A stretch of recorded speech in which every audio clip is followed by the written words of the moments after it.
Mas Ilham ini tadi masa kecil sudah kurang lebih dari Mas Budi ada bocoran-bocorannya gimana gitu. Tapi ketika akhirnya sudah menginjak remaja ya, dewasa bahkan Mas Ilham ini ada sampai titik tertentu merasa harus mandiri gitu. Itu Iya. usia berapa itu Mas? Nah itu tapi mulai 78 begitu Bapak jadi menteri, ya tidak ada pilihan, memang harus full pindah. Ya. Begitupun ibu dan adik saya. Saya waktu itu umurnya 15, jadi Bapak dan Ibu katakan, Ilham, bagaimana kalau kamu menyelesaikan sekolahnya di zaman saja. Jadi karena saya tinggal 3 tahun, jadi 3 tahun saya indekos, itu mungkin tahap pertama. Karena saya masih tinggal dengan keluarga, tapi bukan keluarga saya sendiri. Nah tahap keduanya dengan umur 18, saya pindah kota. Sampai dengan umur 18, saya menetap di Hamburg, kota Hamburg itu di utara. Kemudian dengan umur 18, saya pindah ke München atau Munich, itu di selatan. Karena saya kuliah di situ. Kebetulan di Hamburg tidak ada universitas yang dimana kita bisa kuliah teknik penerbangan. Jadi saya ambil teknik penerbangan yang merupakan bagian dari teknik mesin di Universitas Teknik München. Oke, memang pilihan sendiri? Pilihan sendiri. Atau arahan Bapak? Pilihan sendiri. Pilihan sendiri? Ya.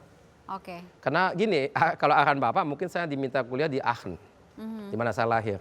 Tapi saya katakan ke Bapak, kalau saya kuliah di Aachen semua orang kenal dengan Bapak. Jadi semua profesor itu teman-teman Bapak zaman dulu, ya udah mendingan enggak. Karena Bukannya enak kan kalau misalnya semua udah justru pada kenal? menjadi beban menurut saya. Mendingan kita oke. kuliah di satu tempat di mana mungkin ada satu dua yang kenal kita, tapi kita lebih tenang kalau kita anonim aja. Gitu. Oke. Ya. Dan akhirnya menghabiskan waktu lumayan lama Nah, juga itu, di luar itu negeri. tahap kedua, karena di situ saya benar-benar tinggal sendiri. Saya tinggal di apartemen sendiri. Jadi harus masak sendiri, bersihan kamar mandi sendiri, cucian sendiri, setrika pun sendiri, belanja sendiri, semua sendiri. Dengan umur 18. Tapi itu biasa menurut saya, di Eropa begitu, mahasiswa semua begitu. Aha. Nah di situ saya memang tentu dapat kebanyakan bantuan dari ibu. Jadi saya ingat tahun 81 itu ibu sengaja memang tinggal 1 bulan lebih dengan saya sebelum saya masuk ke apartemen dan setelah saya masuk untuk mengajari saya bagaimana itu dengan rumah tangga. Terutama ya masak, dan itu mungkin karena saya hobi masak kan sekarang, itu karena dulu saya memang belajar masak dari ibu. Cikal bakalnya di situ. Cikal bakalnya di situ. Jadi bagaimana kita masak, prinsip-prinsipnya aja gitu ya. Masakan Indonesia atau Jerman? Hanya Indonesia. Oke. Kalau Apa Jerman misalnya? ya opor, semur, ayam panggang, orak-arek, Oh, gitu. makanan Jawa lah gitu ya. Oh, oke. Karena ibu saya kan orang Jawa. Jadi ya yang saya bisa masak itu masakan Jawa. Di Jerman sampai S2 ya Mas ya? S3. S3 ya? Ya. Dan sudah lulus dari situ, tapi kemudian ada yang masih ingin dicapai lagi pindah ke Amerika. Nyari Nah, itu ilmu kerja, apa lagi di? kerja. Oke. Jadi saya di Jerman itu kuliah, kemudian saya kerja juga. Karena begini, kalau kita mengambil S3 di Jerman, itu sambil kerja.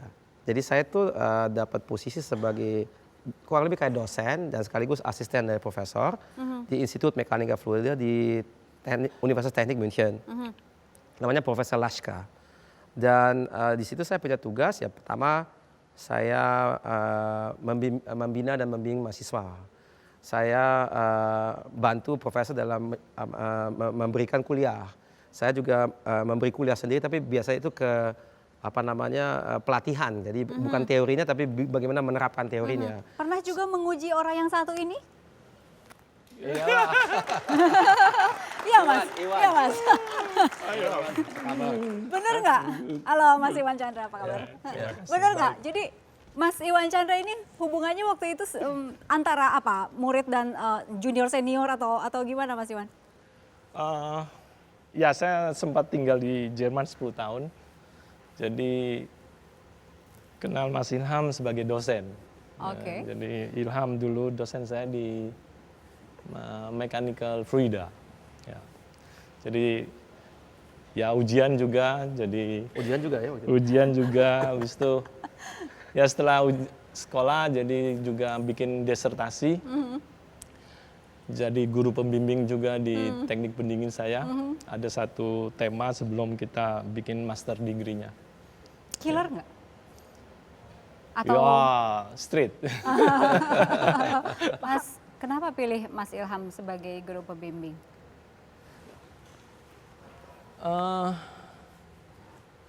Waduh. Kenapa nih?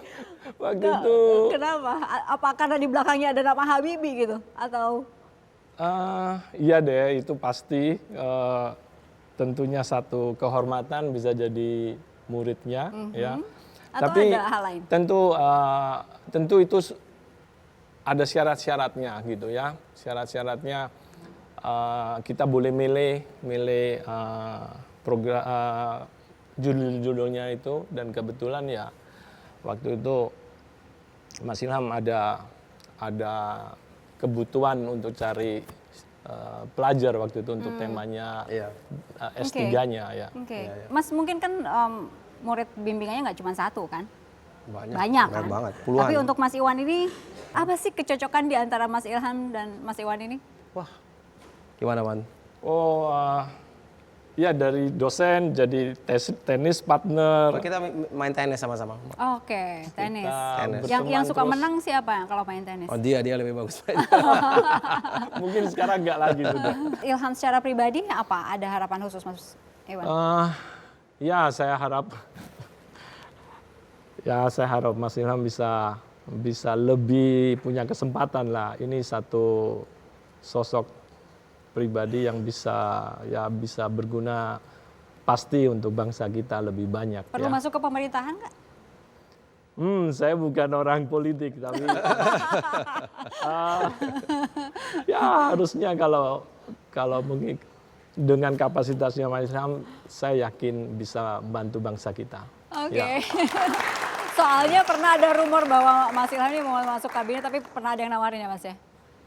Secara nyata saya sendiri belum pernah ada yang tawarin dari pemerintahan, tapi memang mungkin ada. Saya juga bukan orang politik ya, jadi saya tidak mengerti mekanismenya, tapi pernah dibahas dengan orang-orang mungkin sekali dua kali, tapi itu bukan orang yang langsung ada di katakanlah inner circle-nya, bukan.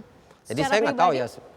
Tertarik untuk masuk ke pemerintahan atau tidak? Gini, saya tidak akan menolak kalau posnya cocok dengan kemampuan saya. Oke. Karena saya tidak bisa main sandiwara. Saya nggak bisa buat sesuatu yang saya bekerja di satu bidang di mana saya merasakan saya tidak bisa berkontribusi.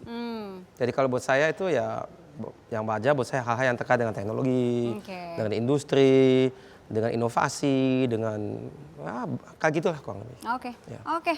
Kita lihat saja ke depannya gimana ya. Kami jeda, saat lagi kami kembali. Terima kasih Mas Iwan. Terima kasih. Thank you. Kurang lebih. Jadi Bapak sebelum mengumumkan keputusan untuk tidak menyalonkan lagi, jadi Bapak kan tidak dipilih, tapi memang tidak mau menyalonkan lagi. Tidak mau. Tidak mau.